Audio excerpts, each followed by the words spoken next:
The Great Gatsby, Chapter 5. When I came home to West Egg that night, I was afraid for a moment that my house was on fire.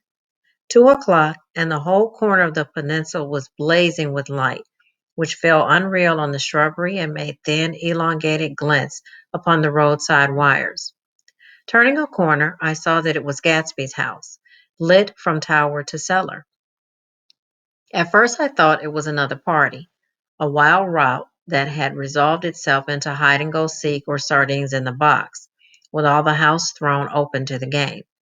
But there wasn't a sound, only wind in the trees, which blew the wires and made the lights go off and on again as if the house had winked into the darkness. As my taxi groaned away, I saw Gatsby walking toward me across his lawn. "Your place looks like the World's Fair," I said. "Does it?" He turned his eyes He turned his eyes toward it absently. "I have been glancing into some of the rooms. Let's go to Coney Island, old sport, in my car." "It's too late." "Well, suppose we take a plunge in the swimming pool. I haven't made use of it all summer." "I've got to go to bed." "All right." He waited, looking at me with suppressed eagerness. "I talked with Miss Baker," I said after a moment. "I'm going to call up Daisy tomorrow and invite her over here to tea." "Oh, that's all right," he said carelessly. "I don't want to put you to any trouble." "What day would suit you?" "What day would suit you," he corrected me quickly. "I don't want to put you to any trouble, you see." "How about the day after tomorrow?" He considered for a moment, then with reluctance. "I want to get the grass cut," he said. We both looked at the grass. There was a sharp line where my ragged lawn ended and the darker, well-kept expanse of his began.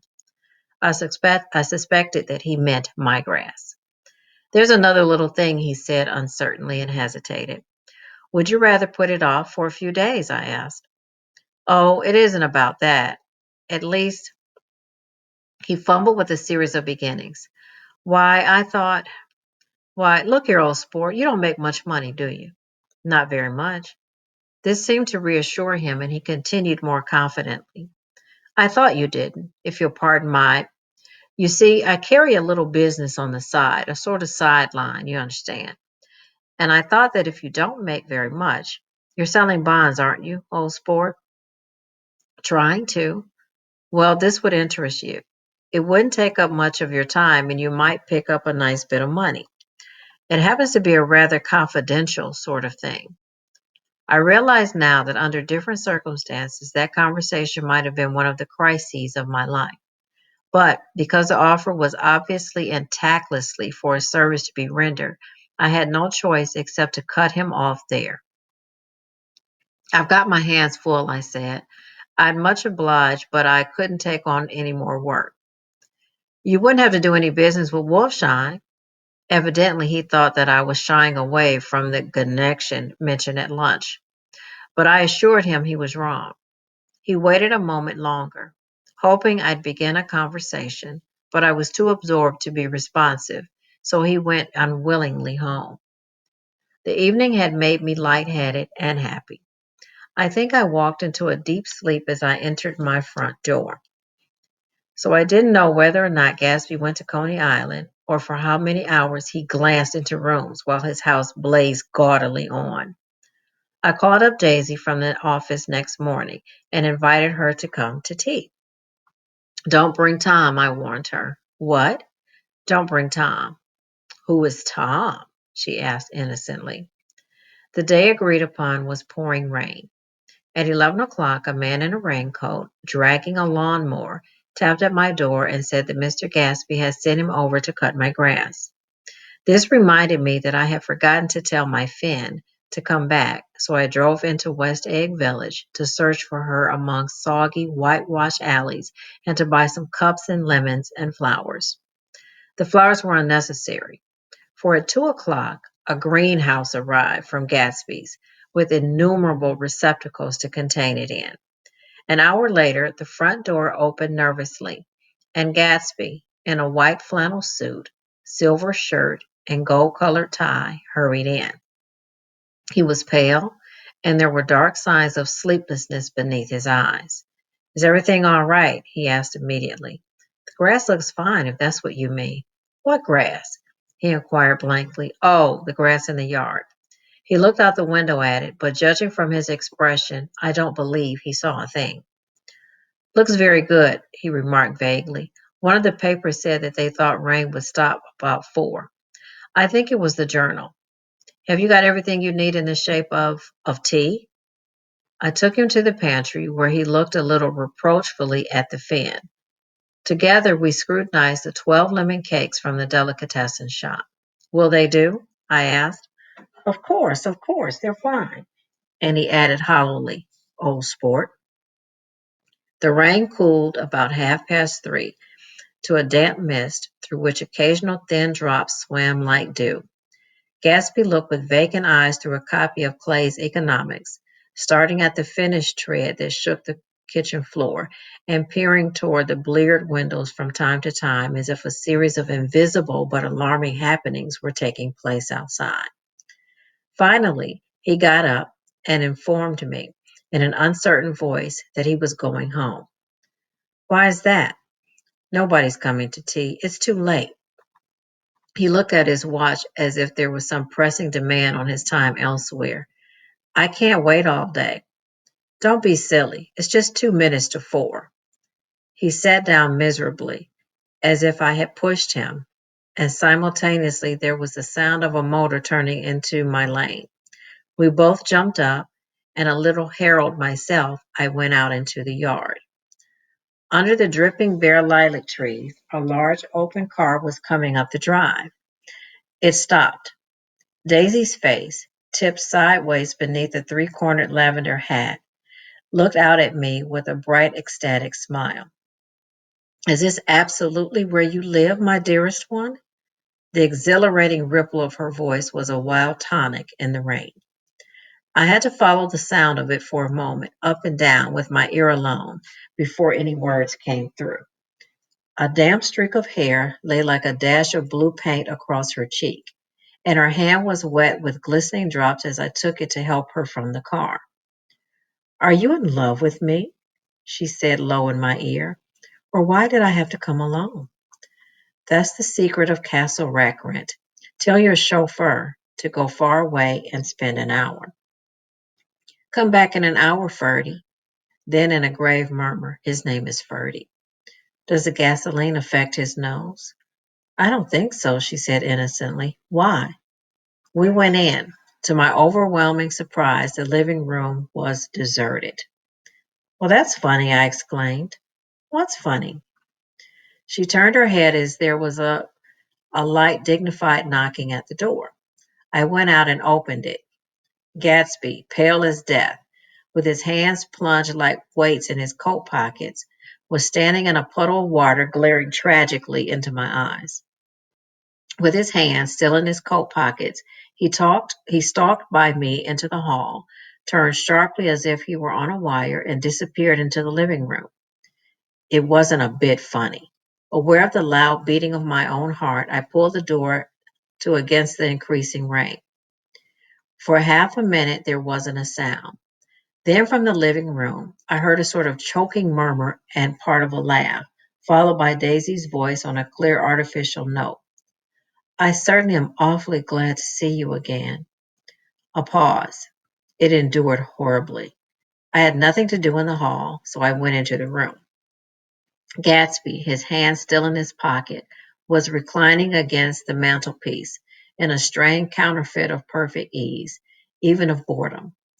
His head leaned back so far that it rested against the face of a defunct mantelpiece clock, and from this position his distraught eyes stared down at Daisy, who was sitting, frightened but graceful, on the edge of a stiff chair. We've met before, muttered Gatsby. His eyes glanced momentarily at me, and his lips parted with an abortive attempt at a laugh. Luckily, the clock took this moment to tilt dangerously at the pressure of his head, whereupon he turned and caught it with trembling fingers and set it back in place.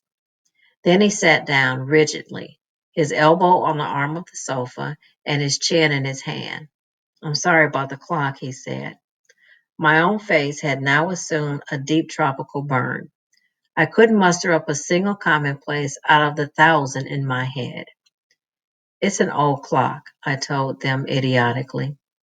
I think we all believed for a moment that it had smashed in pieces on the floor. We haven't met for many years, said Daisy, her voice as matter of fact as it could ever be. 5 years next November. The automatic quality of Gatsby's answer set us all back at least another minute.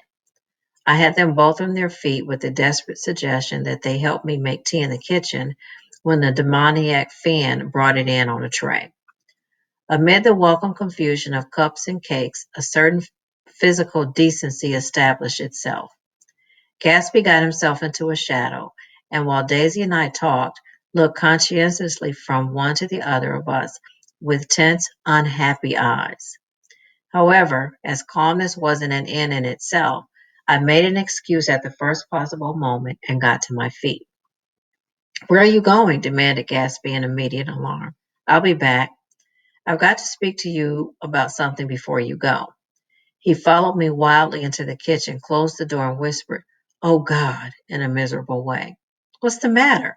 This is a terrible mistake, he said, shaking his head from side to side. A terrible, terrible mistake. You're just embarrassed, that's all. And luckily, I added, Daisy's embarrassed too. She's embarrassed? He repeated incredulously. Just as much as you are. Don't talk so loud. You're acting like a little boy, I broke out impatiently. Not only that, but you're rude. Daisy's sitting in there all alone. He raised his hand to stop my words, looked at me with unforgettable reproach, and opening the door cautiously, went back into the other room. I walked out the back way, just as Gatsby had when he had made his nervous circuit of the house half an hour before, and ran for a huge black knotted tree, whose massed leaves made a fabric against the rain. Once more it was pouring, and my irregular lawn, well shaved by Gatsby's gardener, abounded in small muddy swamps and prehistoric marshes. There was nothing to look at from under the tree except Gatsby's enormous house, so I stared at it, like Kant at his church steeple, for half an hour.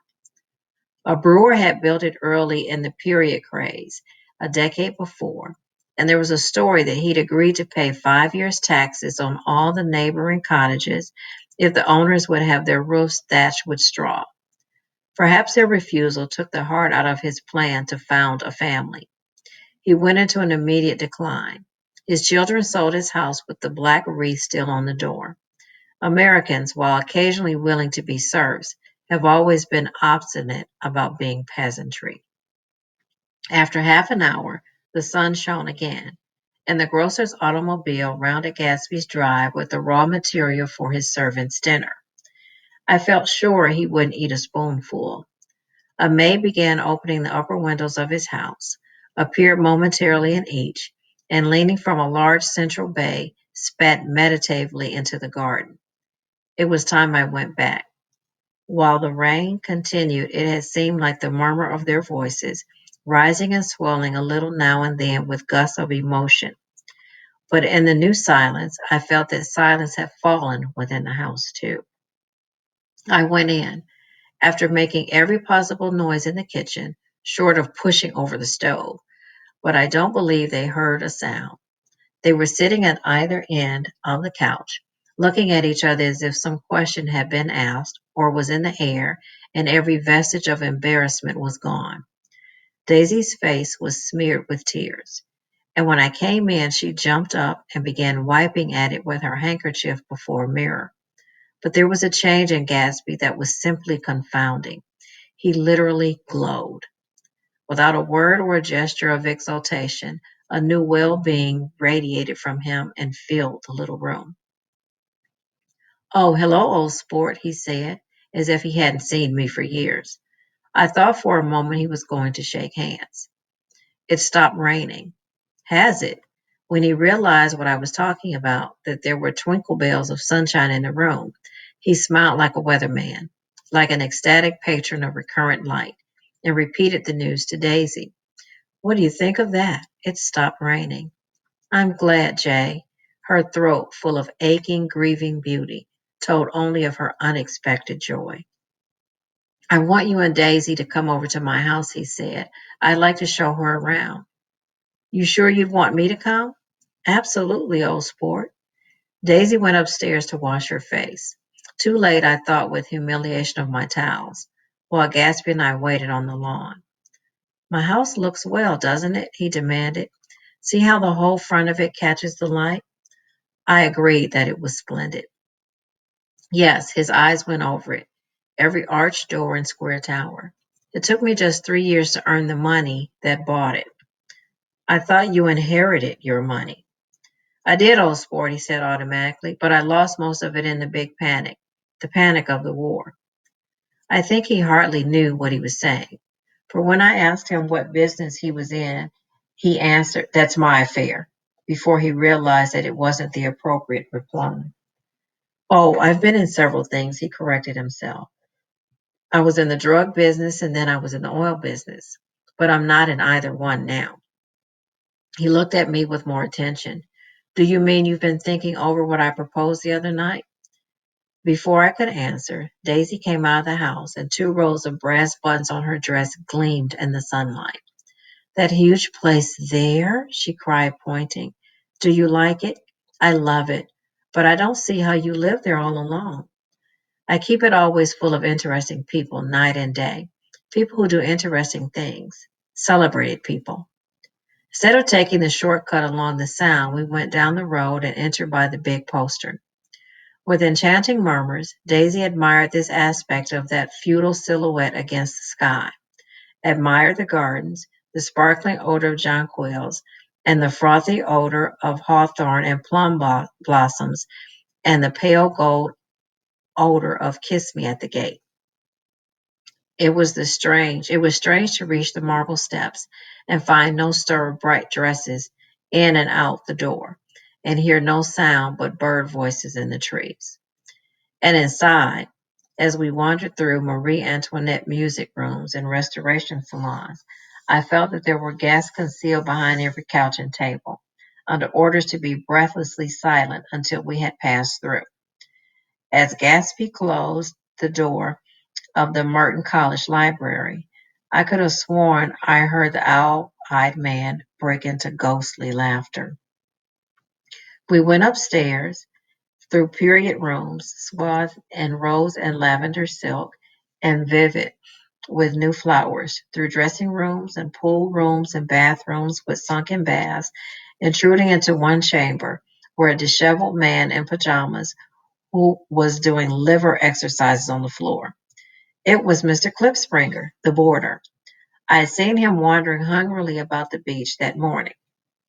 Finally, we came to Gatsby's own apartment, a bedroom and a bath, and an Adams study, where we sat down and drank a glass of some chartreuse he took from a cupboard in the wall.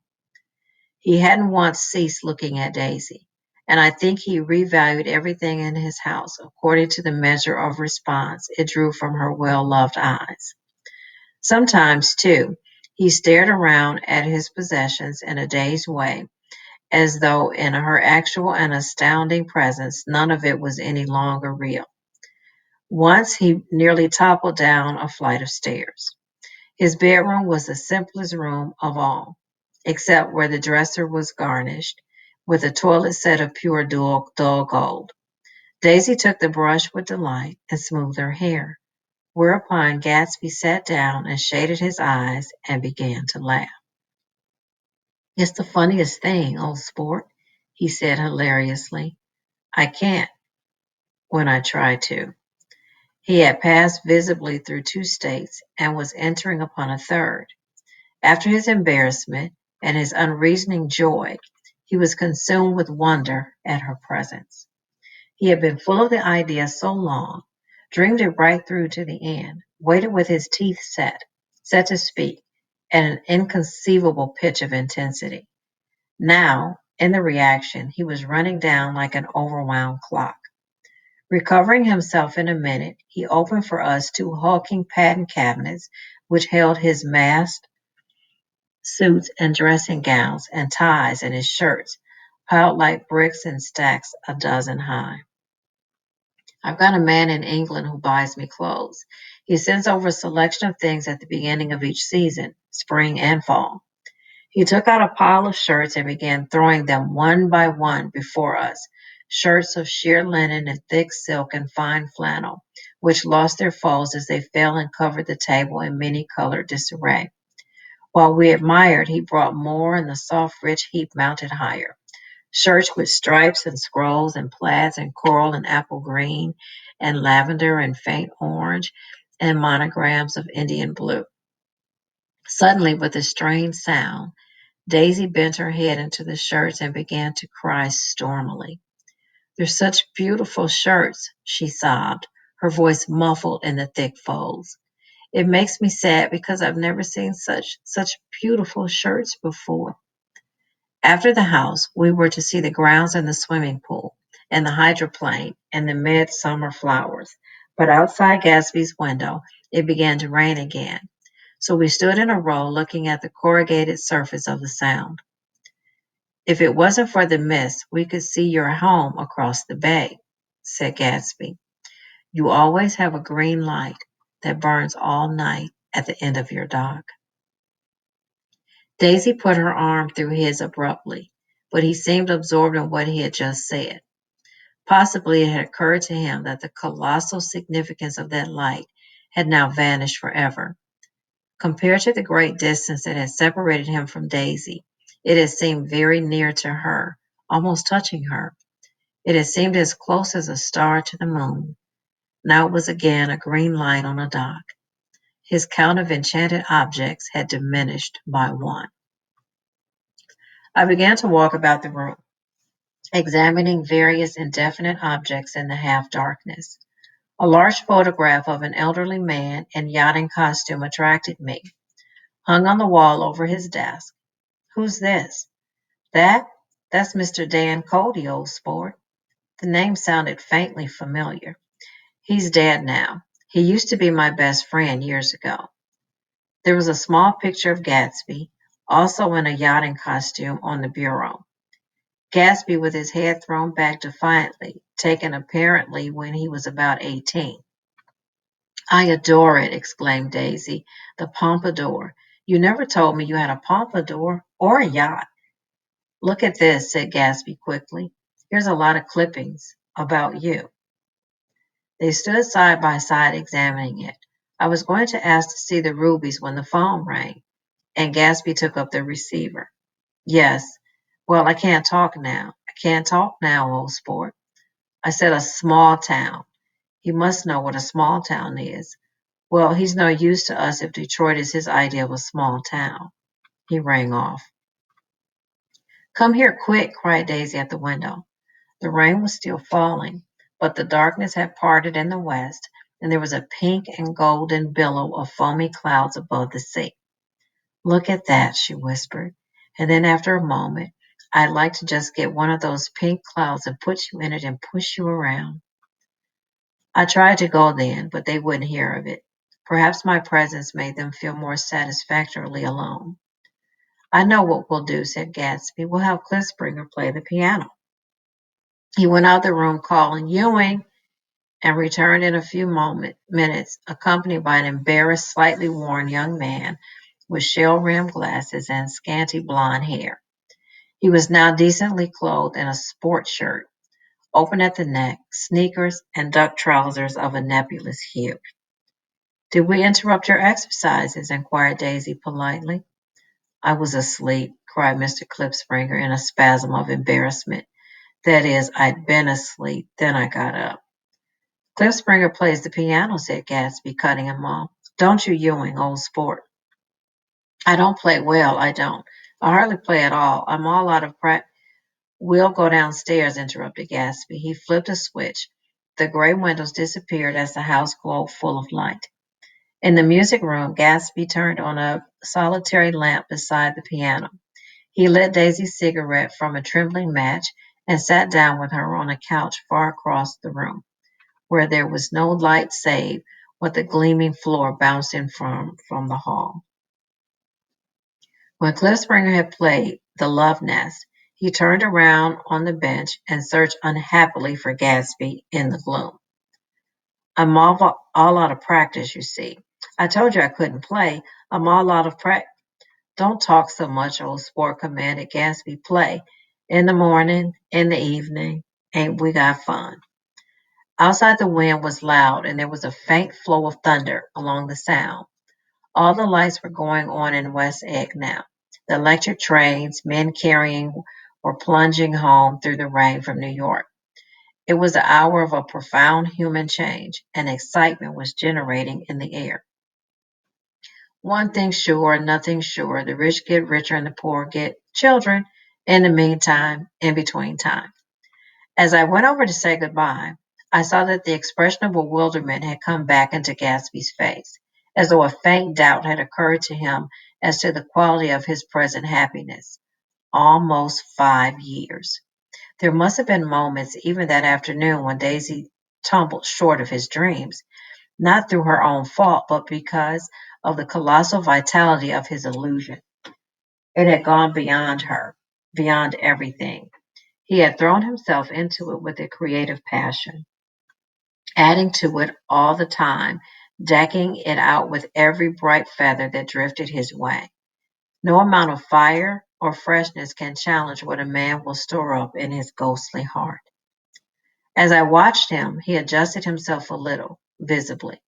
His hand took hold of hers, and as she said something low in his ear, he turned toward her with a rush of emotion. I think that voice held him most, with its fluctuating, feverish warmth, because it couldn't be overdreamed. That voice was a deathless song. They have forgotten me. But Daisy glanced up and held out her hand. Gatsby didn't know me now at all. I looked once more at them, and they looked back at me remotely, possessed by intense life. Then I went out of the room and down the marble steps into the rain, leaving them there together.